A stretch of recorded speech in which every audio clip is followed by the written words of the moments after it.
Okay, per suggestion, I'm going to explain what I'm going to make real quick, and then I'm going to make it. So we have this piece of leftover hard maple,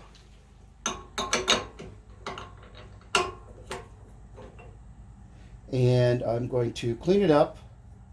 You can see it's cracking a little bit, so I'll probably remove that.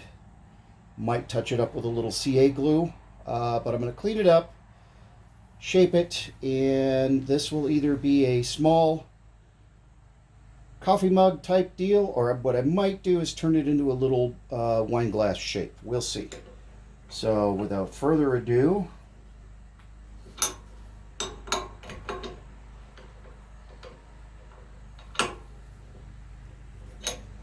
that in there, spin it up, see how it does.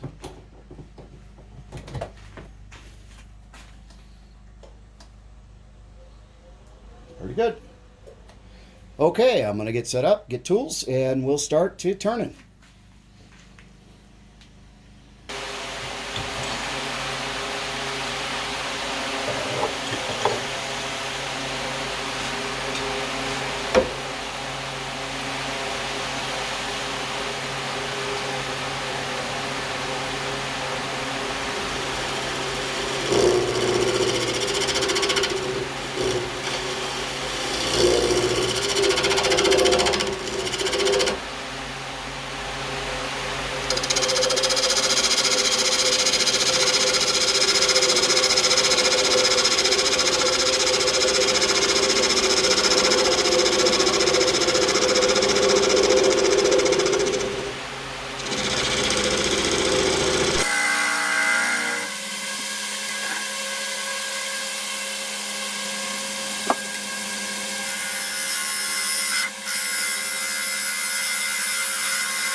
I'm using thin CA glue. It's a very fine crack, so I want that glue to actually leach in through capillary action, actually pull down in there.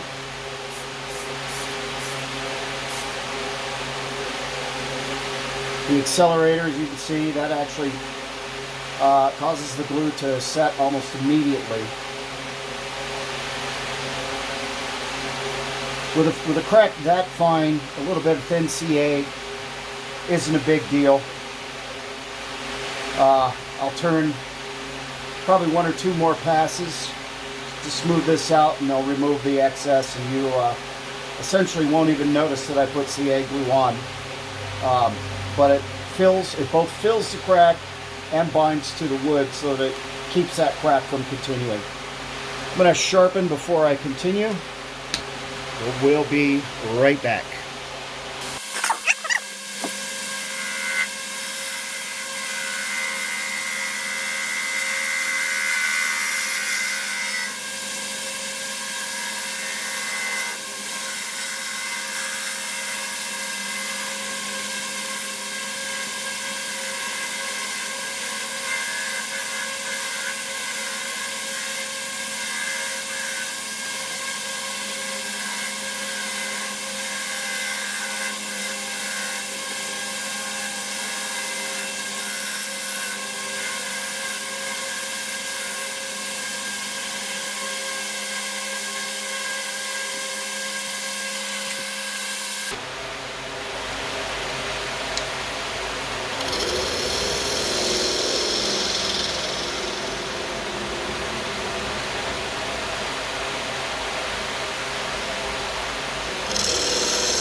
I got some chatter to tear out here. Let's see if I can settle it with the scraper. I'm not going to use the carbide, it's too aggressive. Let's see if I can get that cleaned up with the negative rake scraper after I sharpen it. Okay, you're going to see me do two things. First of all, I'm going to use the negative rake scraper here and try to clean that chatter up. But I'm also going to put my hand on the outside to steady it. The reason it's chattering is because this wood is very thin. As you can see, it's flexible. I'm okay with that. That's intentional. But in order to steady it, I've got to do something. I don't have a steady rest, which would be 3 wheels around it or anything like that. This is a small piece, so it would be kind of extraneous to wrestle a steady rest into place. But what I can do is very lightly touch it. I'm not pushing my hand in. That would burn me with friction, but I'll lightly touch it. I will not let my hand get caught between the piece and the tool rest, but I'll lightly touch it just to keep it from vibrating in order to clean that up. Very gentle.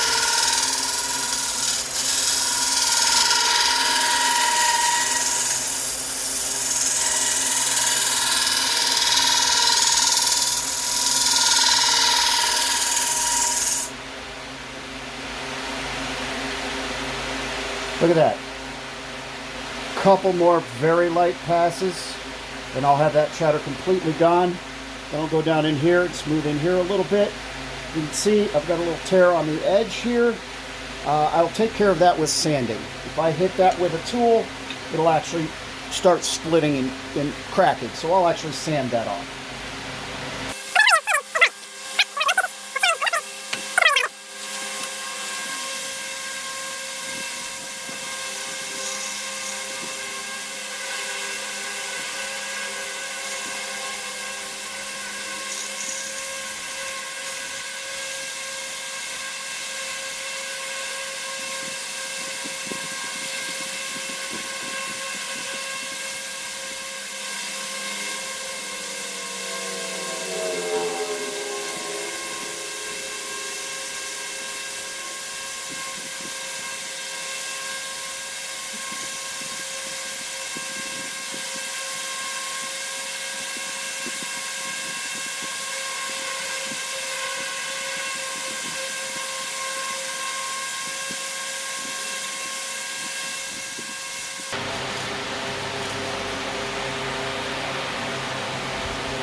So I'm going to stop recording because this takes a little while, but I'm going from 180 grit through 400 grit. I'm trying this for the first time. Never used it before. Not sure if I like it or not. Here's something I do like. I just cleaned the dust out of it, so it doesn't clog up very easily, but it does lose its grittiness pretty quick. So I don't know. I'm on the fence about this. It's going to take me, using it for a while to see how much I like it. So I'm going to stop the camera and just keep sanding, and I'll come back when it's time to start with finish. Okay. Sanded up to 400. You'll notice I was, before I turned the camera off, I reversed the lathe. I sanded in both directions on each grit. That's in order to pick up the fibers and cut them with the sandpaper rather than drag them and pull them, which creates tear out by only going one direction. Now I'm using denatured alcohol to both clean out the dust and raise the grain so it feels fuzzy. Feels a little fuzzy now.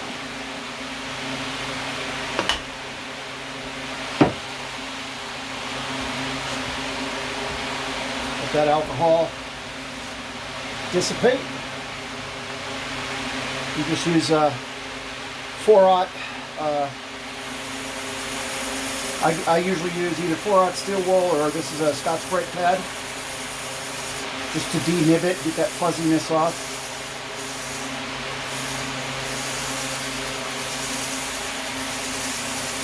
go in both directions again for the same reason.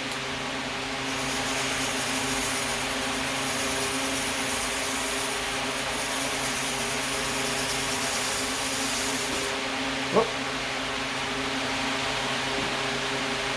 Be careful, it's this very dangerous. Put your hand inside with abrasives. I'm aware of that. I accept that danger. I gotta sand it somehow, and this is such a small piece that my 2-inch sanding wheel, I can't even get the head in there. So we gotta do it the old way. The one that will rip your skin off if you're not careful. So I try to be very careful. All right, so that's denibbed. Now, I'm going to apply some sanding sealer.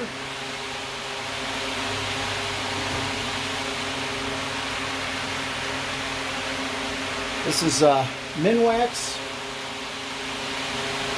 Professional Formula Sanding Sealer. It's the first time I've tried it. I usually use cellulose sanding sealer, but I'm just trying other materials, other things. Just see how it does. You know, it's not horribly expensive, and if I don't like the way it performs, I'll just go back to the old brand. And what the sanding sealer does is fills a lot of these little holes and things.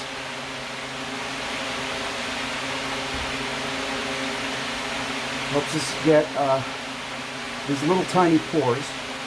Helps us get a very smooth finish, especially when I use the abrasive paste in a moment.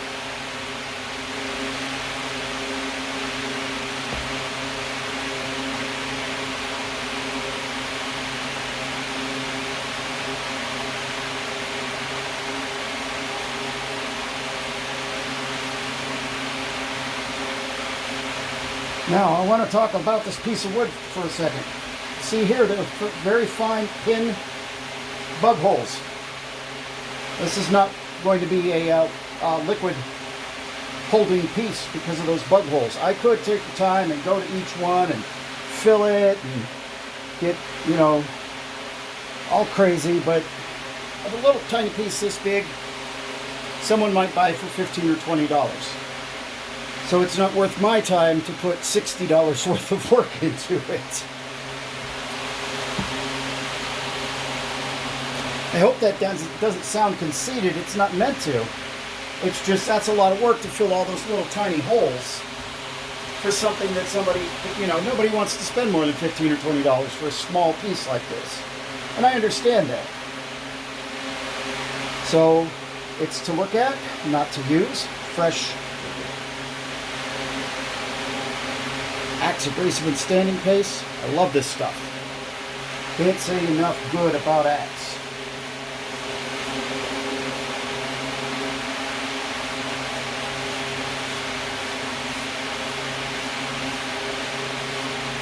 Not only that, but I actually won this kit. I won a free kit, which includes the large, what's that? 8 ounces of the abrasive paste and 4 ounces of the polish and restoring paste. So thank you very much to Tom and your wife, Annette, I believe, or Ann, I can't remember. I'm terrible with names.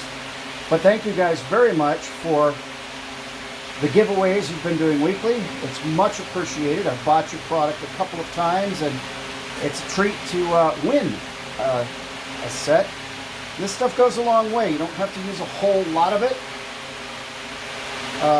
This will last me about 4 months, as long as I'm cautious. In fact, the polish and restoring paste lasts me longer.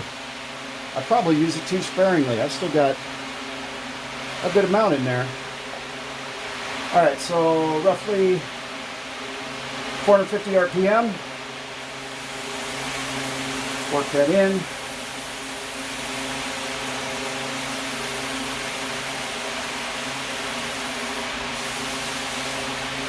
One thing I will say about that Minwax sanding sealer is it dries a lot faster than the cellulose sanding sealer I was using. I'm not saying that's good or bad. That's just something I noticed. It dried pretty quickly, which in the humidity I'm dealing with here in North Carolina That's pretty nice. That cellulose takes about 10 minutes to dry. I have to go find something else to do. Clean, vacuum up sawdust. So same as usual with the axe. You keep rubbing it until your paper towel comes clear. See, there's still a little yellowish in there. It means that's still working. That's still, that abrasive paste is still abrading.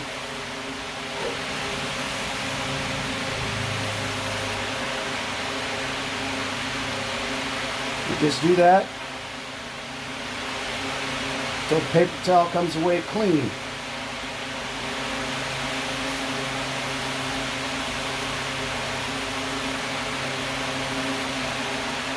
Pretty good.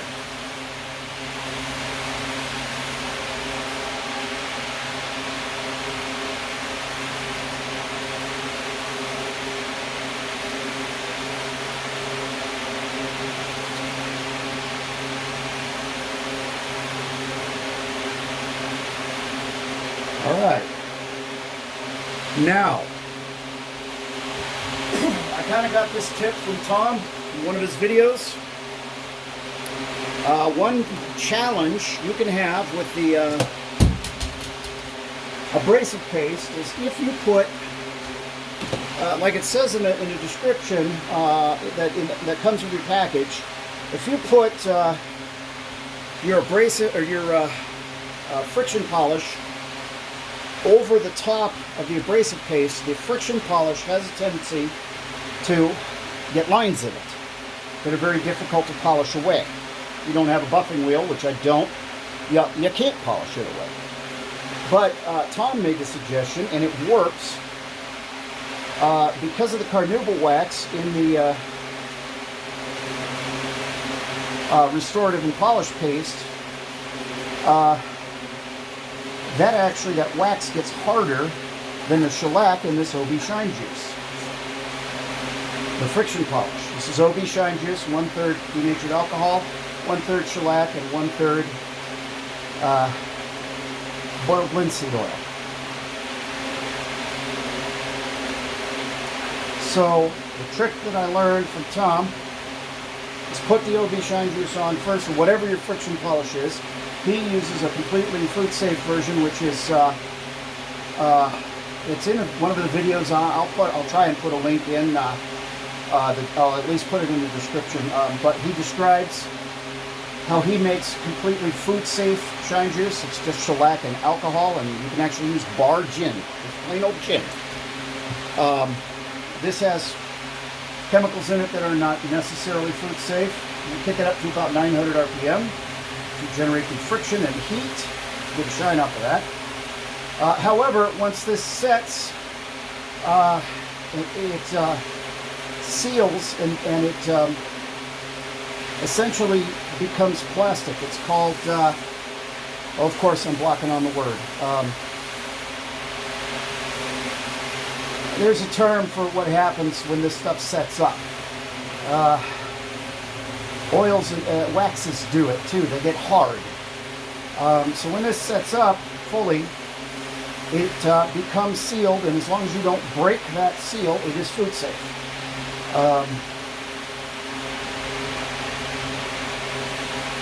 If I could remember the term, I'd give it to you. One of the great things about some disabilities is what they do to your memory and your brain. Anyway, so the rule of thumb with finishes is once you can't smell it, once it no longer gives a smell, it's safe. That's been used for ever since they started using things like shellac and lacquer. So take it for what you will. There are ways to make Shine Juice that are completely 100% food safe, which, by the way, shellac in its natural form is actually used to coat candy and make it shiny. So you eat it regularly. Shellac is food safe.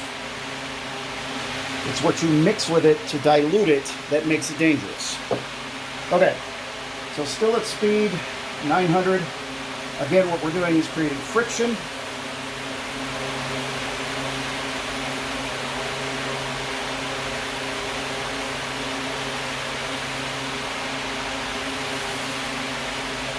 You can see there's some excess wax on there, it's okay.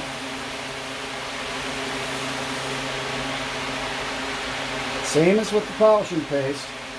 Come back. You're going to clean up the excess.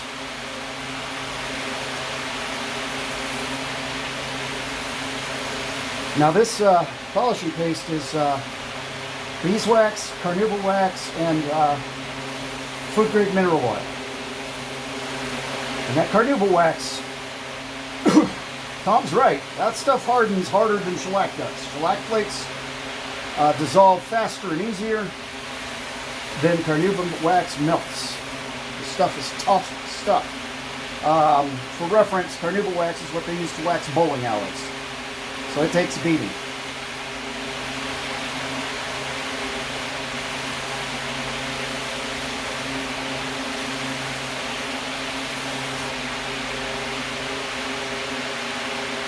And there you have it, a very nice semi-gloss shine. Now I could do some other things and get this far glossier, but in my opinion, the semi-gloss really makes the grain stand out. So, I'm going to take this off the chuck. I'm going to create a jam chuck so that I can turn it around, clean up the tenon on the bottom. I'll be back to you as soon as it's on the jam chuck. Okay, so I brought my tailstock back in. I've got a jam chuck. This is that rubberized shelf liner, silicone, whatever, so that I'm not scraping up my piece. What I'm going to do, I think I'm going to leave a tiny ledge of a foot here, but I'm not sure. But I need to take this away, whittle it down to a little tiny nub, and then clear that nub off. So that's what we're going to do.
Okay, before I go any further,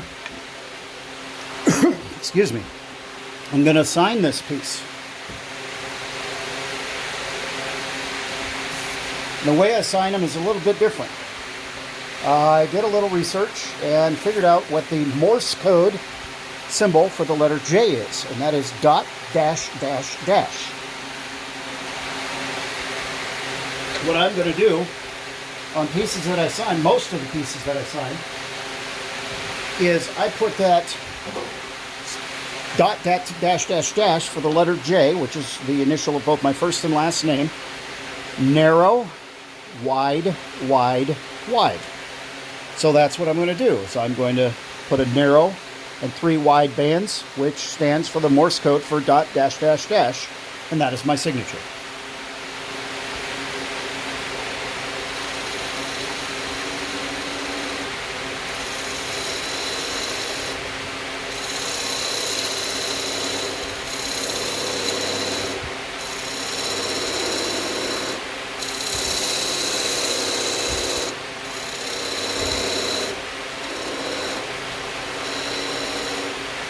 There you go.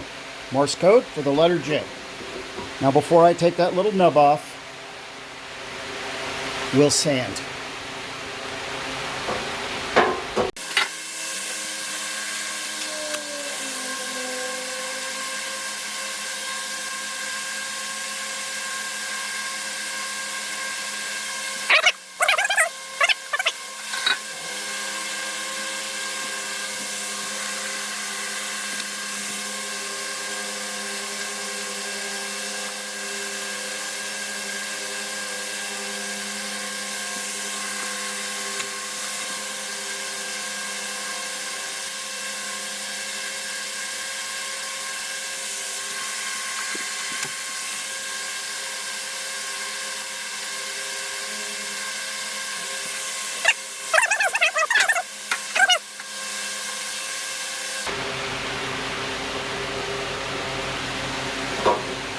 Skew chisel to part this off. I'm going to keep the speed down a little bit. Running around 550. All the energy is moving inboard towards the head of the lathe, so all the pressure is pushing the piece onto the jam chuck.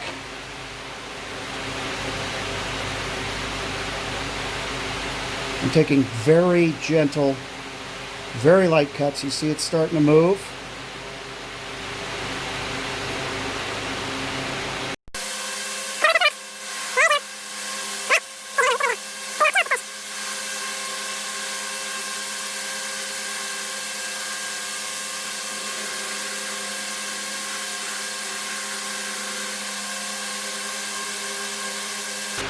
Alright, just like as if I'm using a skew chisel, I'm going to give you a link to Phil Anderson, Shady Acres Woodshop, and the Papa 1947. They're who I learned to do this from. Now, they usually use a small swept-back bowl gouge, and normally I would, but you can also use the skew chisel when it is in the spindle orientation. It is safe.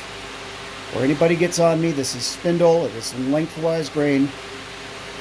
And what I'm going to do is one hand on the skew, one hand on the power button, because as soon as that little wooden nub stops spinning, I'm through. Look at that. It's done. And I should, hopefully, have enough pressure. Look at that. It's good enough to stay on the jam chuck, and I can finish sanding the bottom without having to remove it. So I'll be right back after it's all finished up. There you have it. Little hard maple